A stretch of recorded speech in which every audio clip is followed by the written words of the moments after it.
think we're live. Welcome, everyone.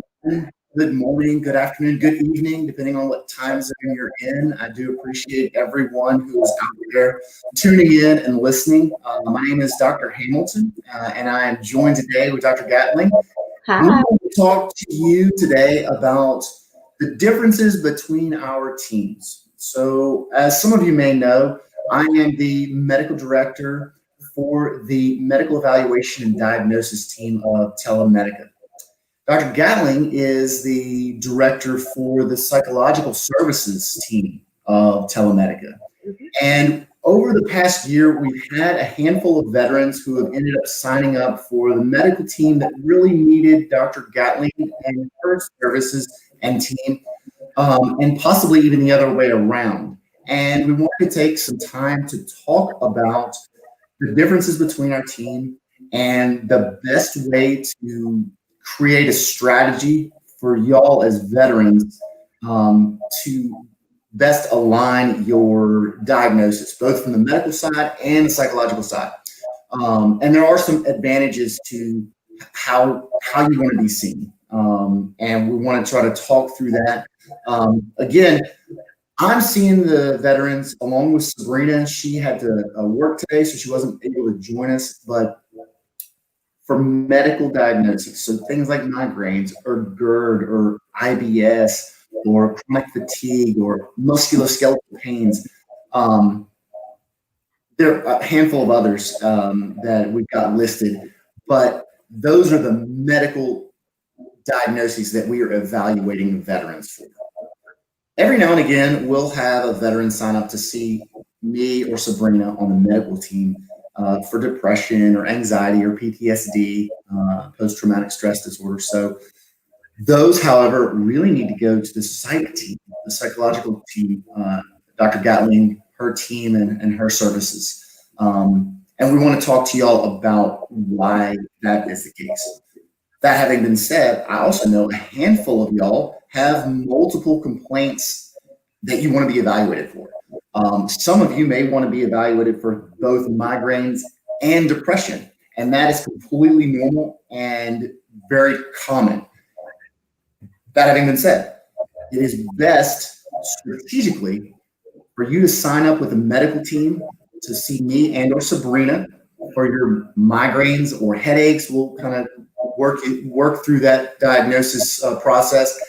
And if we're able to provide the diagnosis, then we would refer you to the psych team with Dr. Gatling and her team so they could work on the depression component of that diagnosis. And there's an important reason that we want it to be that way, and it has to do with how we tie the two diagnoses together to help y'all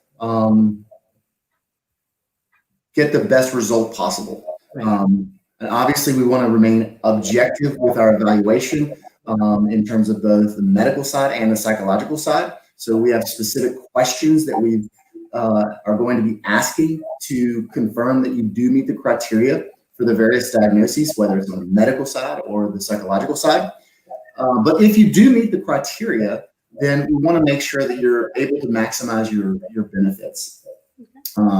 So with that having been said, if you've got a medical complaint, and we've got those complaints listed on the website, but we'll use examples like GERD or migraines, headaches, IBS, chronic fatigue.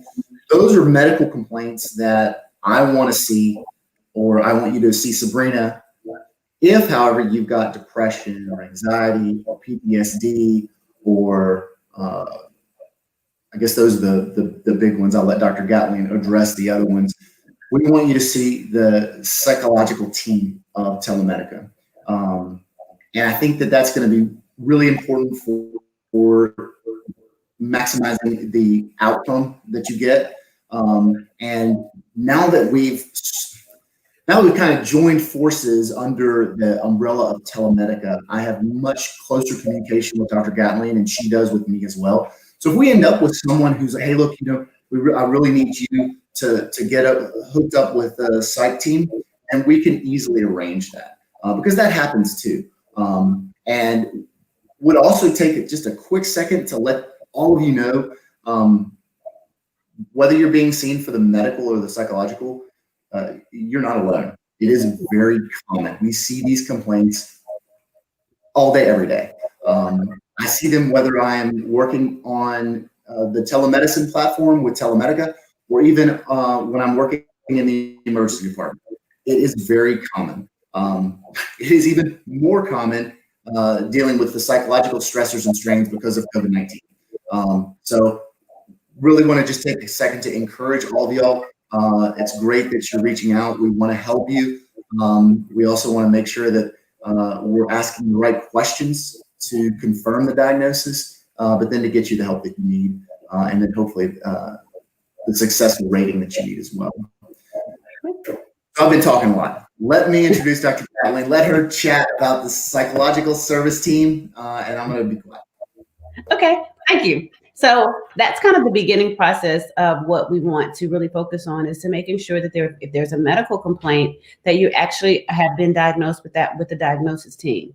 And the importance of that is, for example, if you were saying for depression, the same example that Dr. Hamilton used, you're having depression related to headaches or migraines. If those haven't been previously service connected, if you see the medical team first, they can go ahead and provide that evidence that we would need to be able to support depression due to a medical diagnosis. And so that's one of the reasons why it's really important to go see the medical team first.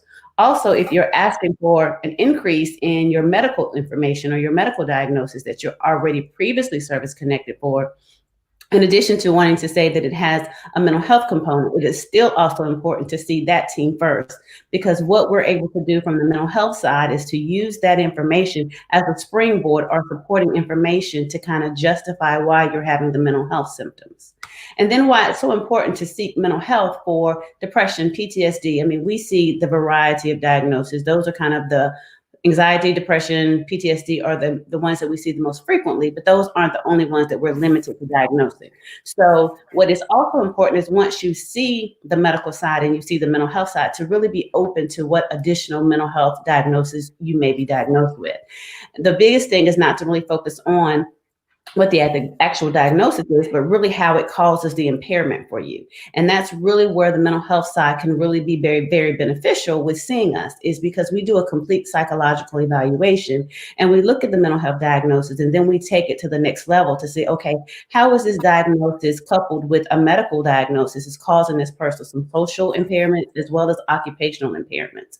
And so that's why it's important to see the mental health side, because we can come up with a variety of things, other diagnoses, because we know the DSM and we know what some of those criteria are. So that's why it's really important to see us. And we understand that, you know, there is a lot of reservations about people seeing mental health. We understand that. And so we really want you to know that we understand that it's hard to talk about these things from a mental health standpoint. It's really hard to kind of disclose those things. It's almost like you're making yourself very vulnerable to a stranger. And we understand that. And as psychologists, we are trained in order to kind of help comfort you through that, to help manage those symptoms. But also, if you're able to tell us those, that's great information, so that we can also add that into our report. Because we understand that, you know, you may not be as open during that one-on-one evaluation, but however, you can say, you know, I'm very nervous. I really have reservations about doing this process. And that way we're able to get really good information. So what's really important for us is, tell us your story. So tell us your story of how your medical situation is causing difficulty in your life, whether it's in your marriage, whether it's at work, whether it's social. Just talk to us about that, and really look at the mental health evaluation as a conversation versus a medical evaluation. We're really just having a conversation, because when we have a genuine conversation, we as providers are able to really take that information and transfer it into clinical information so that we can give you the best report possible.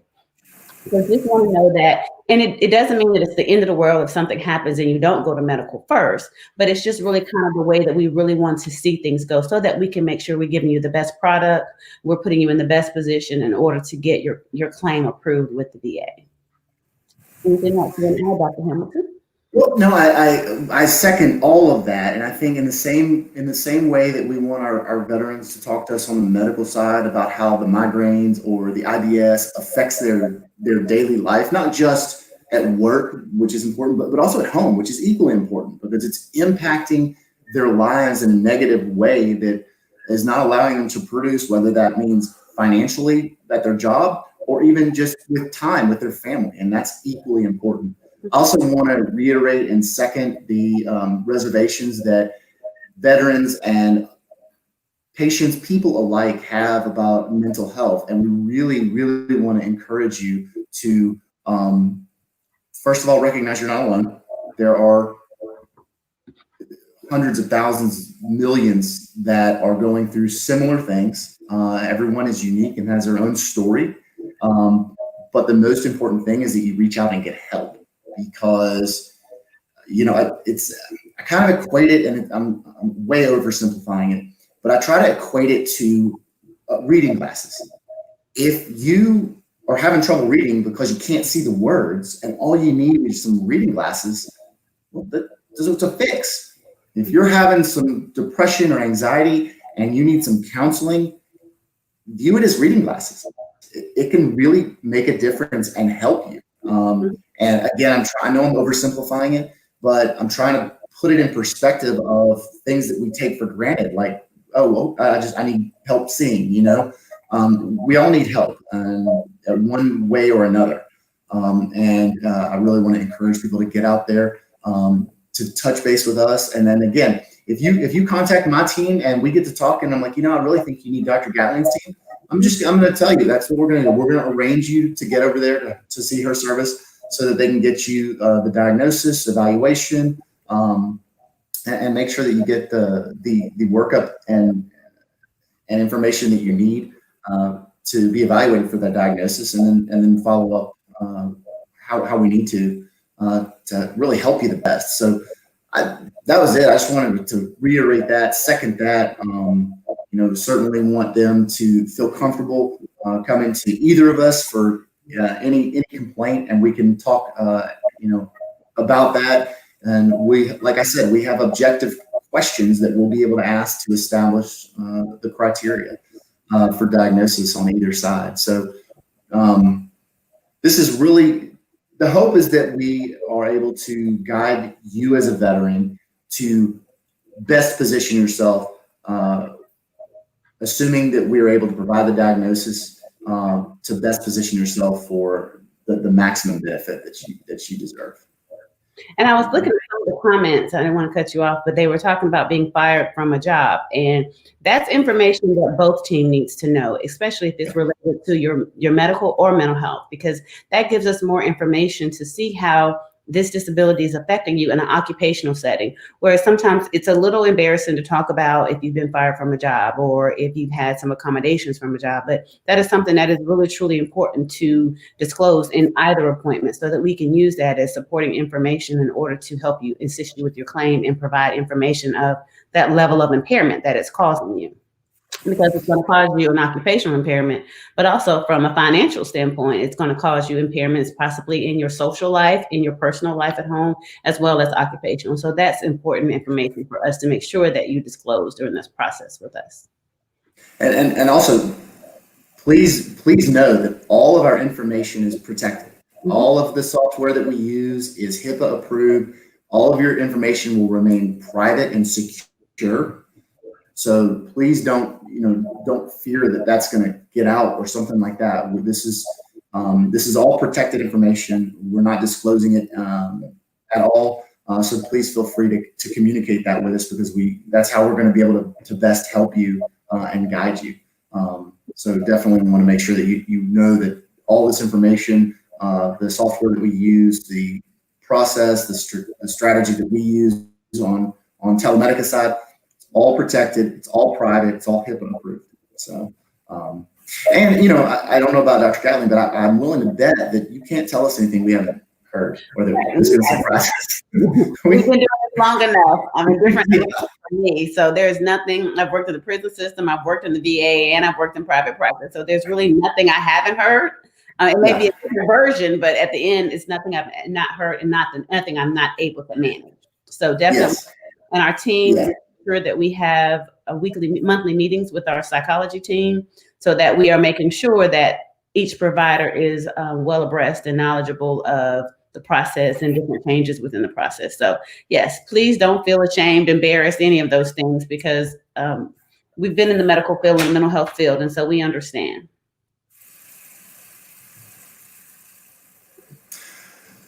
Let's also talk for a second about sort of the telemedicine platform. I know that we've been doing it for, I don't know, years now. So telemedicine has really taken off during COVID. It's been around for years, but with COVID, the telemedicine platform has really taken off. And it's a real big asset for you as a veteran to be able to see me on the medical side or Dr. Gatling on the psych side, because you can do it from your home, from your car, with your cell phone, from work, from really wherever you have cell service and internet connection. Right. And you don't have to go to an office and get your temperature scanned and wear a mask. You can just do it from the comfort of wherever you want, wherever you'd like. We try to keep as much availability as possible so that we're flexible with our schedules. So if y'all need to see us during lunch or after hours, we try to kind of accommodate where we can. But the fact that you can see me or Dr. Gatling or Sabrina or one of Dr. Gatling's team members is going to be huge for being able to see us on the telemedicine platform, not have to worry about, driving to an appointment or any of that other stuff, especially during COVID. But even after COVID, hopefully gets behind us, I still think it's a big asset for y'all to be able to sign up and see it. And the visit is really the same. I mean, it's just like, for me, it's just like as if you were going to my office to see me. The difference is I can't listen to you with my stethoscope and press on your belly, but I can talk to you and assess whether you have, a clear voice. I can, assess how your skin is. I can assess your, mental state to a degree. I can assess, I can get you to stand up and walk if I need to and watch your gait. So there are physical exam components I can do on the telemedicine platform. There are some limitations there, but other than that, it's really, really very similar to going to the office. So I think it's a big advantage. Dr. Gatling, I imagine it's been an advantage for you too. It has. Before, going and working by myself, I used to be over the telemental health program at the VA for about 3 years. And so that was a really big thing that was very helpful even before COVID for a lot of our rural veterans. And so it's going to always be very, very helpful to have that appointment to be able to be tele, because for rural people or individuals who have transportation issues or who have limited mobility, those type of things, it's a really helpful tool because you're not limited into being able to arrange transportation to get to the appointment.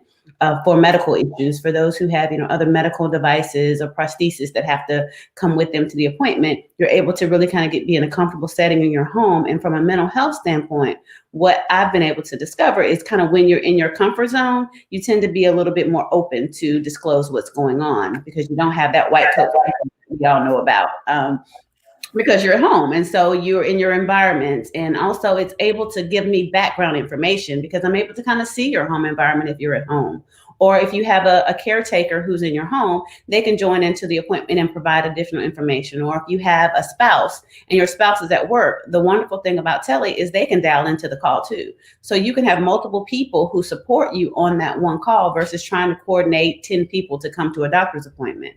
And so tele is very useful for gathering additional information as well as for the convenience. All we ask is when you do your telemental health appointment is that you're in a confidential environment. So you're not in the middle of Starbucks, or you're not in the middle of McDonald's, or that you don't have multiple people like in a car who aren't, involved in your care. And that's really just to protect you as a veteran and protect your information. I've also had veterans who may drive to a local McDonald's and use their Wi-Fi because they may not have very great Wi-Fi in their home, and that's fine. But just making sure that you're in that confidential area so that you can feel free to disclose information, because there may be some questions that you have to answer that you don't want certain people to know that information. And again, like Dr. Gatling said, this is all designed to protect your information, make sure everything stays private, just to increase your comfort. And, again, kind of going back to seeing us on telemedicine, you don't have to drive to an office that is a medical office or a psychology office. You just come log in and dial in and we'll talk to you. And so hopefully that makes it just a lot easier. I know even from my standpoint, it's easier to be able to go to my office and work from the computer. So I know it's got to be easier for the veterans. We've been going for around 20 minutes. Do you want to start trying to field some questions, or do we have other? I mean, I feel like the big things that we wanted to hit on is the importance of the differences between our teams and why it matters for the veterans to see the medicine team, me and Sabrina, for the medical diagnosis, and Dr. Gatling, you and your team on the psychological side for psychological diagnoses. Those are, the important things, but we want to start taking some questions? Sure. All right. Migraine secondary to sleep apnea. So what we need to do for us is, so for sleep apnea, you've got to have a sleep study. So if you've had the sleep study and you can upload that, we can work on getting that connected to migraines. We do not have, again, the limitations for telemedicine. We don't have the capability of doing a sleep study. But if you've got the sleep study that you can upload, we can work on connecting the migraines. Okay.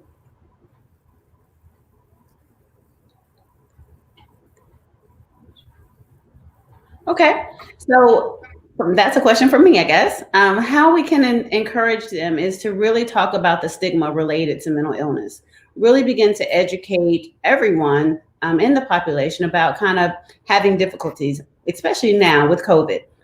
A lot of people are really depressed, or they find themselves in the house a lot, or really having thoughts that they've never really had before. So it's really to be able to kind of normalize some of the symptoms that anybody is experiencing, to let them know, okay, it's not a stigma.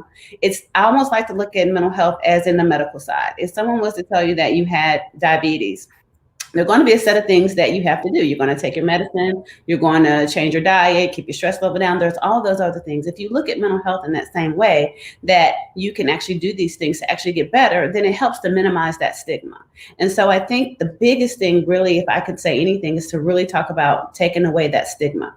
And also for veterans, just understanding that we understand that, you've gone through a lot, you've done a lot, you fought for the country. There's experiences that you had that the average American has not had. And so we understand that that's going to have an impact on your day-to-day life. And so because of that, we really want to help get you to a point of being able to manage those and really have the quality of life that you deserve. And so those are the things that are really important to kind of help minimize that stigma and encourage people to really come in and get the services they need. No one will know that you have a diagnosis. It'll be something that only you will know. And so it's nothing that it's HIPAA. It's just like any other medical information. So no one will know that you have this diagnosis unless you disclose it to them. And so just want to make sure that you feel supported in it and that you aren't the only one. And especially in times like these, we'll notice that there are going to be a lot more cases of diagnosis for mental health diagnosis, just because we're living in a new time and it's in a time of uncertainty. Yeah, I mean, I think that's a really good answer, because it is really important for us to encourage those who need mental health to get mental health. And yet I also recognize it's got to be done really delicately. You don't want to just be like, hey, you should go, see a shrink. Nobody wants to hear that. But it's, I had a mentor once who told me that, historically people would talk about going to get an annual physical. He said that he's a medical doctor. He's not a psychologist or a psychiatrist. And he said that people need to go annually and get a mental in the same way that they go and get a physical. And the idea is that the mind and the body work together. And if they're not working together, they're not going to work, because it's really one and the same. So I would really encourage everyone that, whether it's a migraine or irritable bowel, that's just as big of a deal as depression and anxiety and PTSD. And it needs to be treated the same way. It needs to be treated with the same level of intensity and seriousness and normalized, so that we can get out there and encourage veterans and others to seek help. But again, encourage them. Go ahead. I was thinking it's mind, body, and soul all work together. So if one is off, then it's going to exacerbate the other. So if you have the irritable bowel syndrome and it's really causing you distress because you can't go anywhere, you're limited with the things you can eat when you go out in social settings, those things are distressful. And so if it's causing you distress, then that's something to really talk about and really manage, because then that can help your irritable bowel syndrome. It can help your irritability, your anxiety, all of those things. So they kind of all go hand in hand, which is kind of why we're doing this series. So you can know that we both work together, but we both have separate purposes, but all is to make you have a great quality of life and understand that there's a connection between all aspects.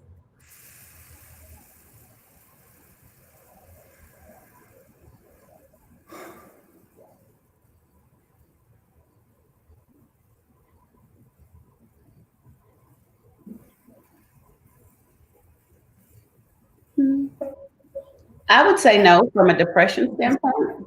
I would say it doesn't. It will not affect, because you haven't sought help for many years. But if you do a mental health evaluation, to really talk about, what has been the hesitation about seeing someone for the depression related to your pain. That's really going to be very important to talk about, and then talk about how you had the injury, those type of things. So I really don't want to discourage people who may not have a lot of medical records, especially from a mental health standpoint, because we understand that part of it too, that there is a lot of reasons why individuals don't seek mental health. If it's job clearance, if it's your current job, if it's also back to the stigma, there are a lot of reasons why people don't seek mental health treatment. However, don't let that be a deterring factor to say, okay, I don't have any records, so I shouldn't file, or I shouldn't go get help about it. If you feel it, allow myself as the provider and Dr. Hamilton as the provider, let us give you the medical no. Don't just assume that it's going to be a no, because you'll never know unless we are actually able to evaluate you and to gather that information. Yeah. All right. Next question. Any more?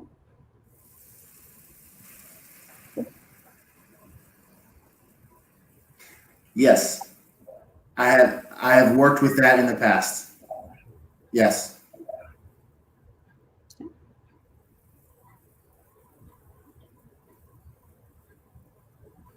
Next question. Okay. So yes, I see. I evaluate for chronic pain and for ED. Again, private, protected information, but I evaluate for both. Oftentimes, I will say that as I'm talking to the veteran, whether it's for chronic pain or for ED, they either have or need to have an appointment with Dr. Gatling and her team, because there is an element of depression that comes along with those things that, again, is normal. It's expected. I mean, you're dealing with a very stressful and difficult, in that case, two stressful and difficult circumstances. But yes, I can evaluate for both of those. Sabrina and I are able to evaluate for both chronic pain and ED.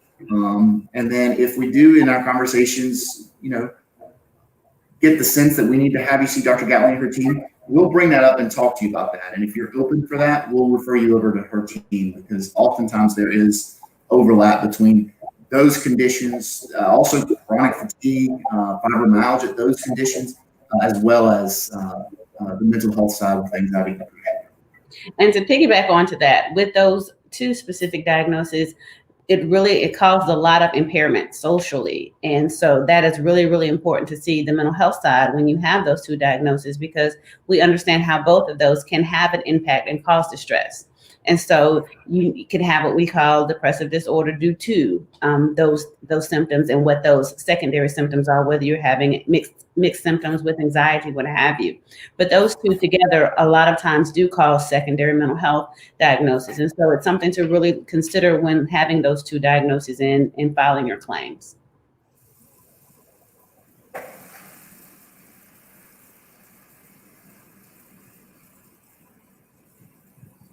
Okay. All right.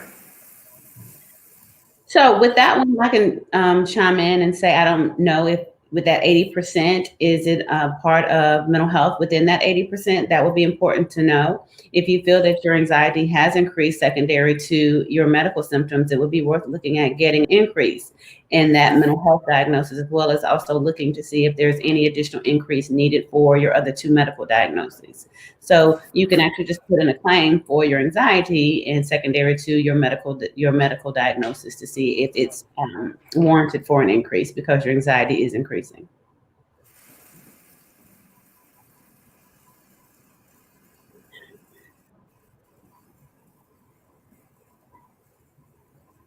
Okay, so that's one that comes up a lot often. So having suicidal or violent thoughts is not going to automatically have you hospitalized. That's the one thing. We really want to look and see how your thought processes are. We will, once you tell us that, we will ask additional questions as far as to find out the level of threat you are to self or others. But just because you have a thought, or just because you have a passive thought of, my life may be better, or my family would be better if I'm not here, or, sometimes I really think about just wanting to end it all, that doesn't automatically mean I'm going to send the police to your house, or I'm going to have you hospitalized. No, it's just the next layer of questions. But that is something that you really need to be honest about, because it gives me a wealth of information. It gives me an idea of your level of hopelessness. Are you really hopeful or hopeless about the situation? Do you feel like it's only going to get worse? Or do you feel like, I'm not going to do this because I have obligations to my family? I just really get so frustrated that I really don't know what to do and I don't have answers. So to me, that is, we need to work on problem solving skills. So just knowing that you have those thoughts doesn't mean anything that we're going to do anything extreme. It just means we just have to really evaluate and assess those type of thoughts that you're having. But having passive suicidal thoughts, it's something that a lot of people have, especially those who've been through a lot of trauma. Because you've witnessed trauma a lot. You've witnessed a lot of situations. Those who are in chronic pain, or those who feel like their medical diagnosis, they don't understand the prognosis, or the prognosis varies, or it doesn't have a very 1, 2, 3, 4, 5, 6, 7 step. So yes, definitely be honest about that question, and then the fact that if you really do need help, then help is available to you, and then we can help set you up with help, whether that is, if you do need to be hospitalized immediately, yes. But if we need to go ahead and connect you to the crisis line, so then the crisis line can, contact the suicide prevention line, so they can begin to set you up for services within the VA. So definitely be honest about that, and know that there are several levels that can be taken in response to that question. To that statement. And I can add on a little bit. When I see patients in the emergency department who are there to be seen for suicidal thoughts, violent thoughts, I don't automatically admit them to the hospital. I do a deep dive, ask more questions, kind of like Dr. Gatling is talking about. And in my world, as an emergency physician, if I'm really worried about it, I'll have you talk to our psychiatrist. But if it's one of those, hey, look, man, I'm just having some negative thoughts, kind of wish I wouldn't wake up. But then you start talking about how, I got to get to work because, my family needs this. Like, you're not automatically going to get hospitalized. Just like Dr. Gatling says, we're not going to, automatically recommend hospitalization, but we do need you to have that frank conversation. And it's going to be difficult. It's going to be uncomfortable, and you need to know that going into it. But the more honest you are with us, the more able we are to help you.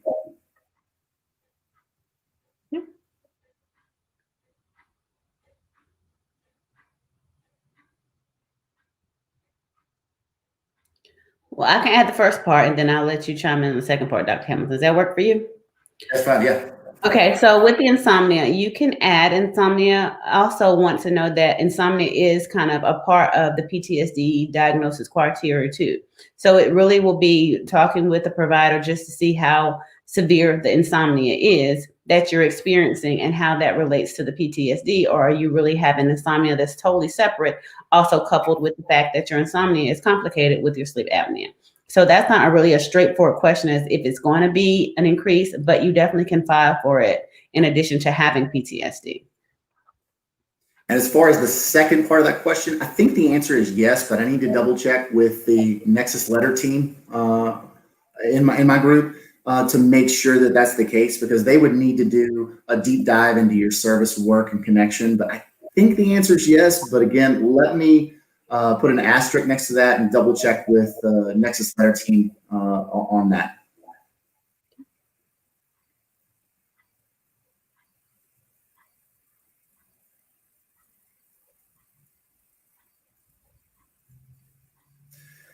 Well, it looks like we've had the majority of the questions. I'm sure that there were some that we didn't get to, but we are approaching the end of our time. Dr. Gatling, do you have anything, last words you want to add real quick before we sign off? I just definitely want to encourage everyone to just really be open to the process, to the evaluation process, whether it's a medical appointment, whether it's a mental health appointment. I strongly encourage, I know that for the mental health side, that there's a symptom checklist that everyone wants to make sure that they tell about each one of those symptoms. But I want you to hear, it's very important just to tell us your story. Just tell us your story, because there may be a lot of things in your life that you may miss and don't even relate that to mental health. And so I really want to encourage everyone to just be, open to the process. If you're nervous, be open to your provider. Tell them that you're really nervous, that you don't know how to answer the questions, but just really being open. I know it's going to require you to be very vulnerable, but we kind of really need to know all that information so that we can make sure that we are giving you a quality report and that you're able to file your claim and get the benefits that you've worked so hard and that you deserve.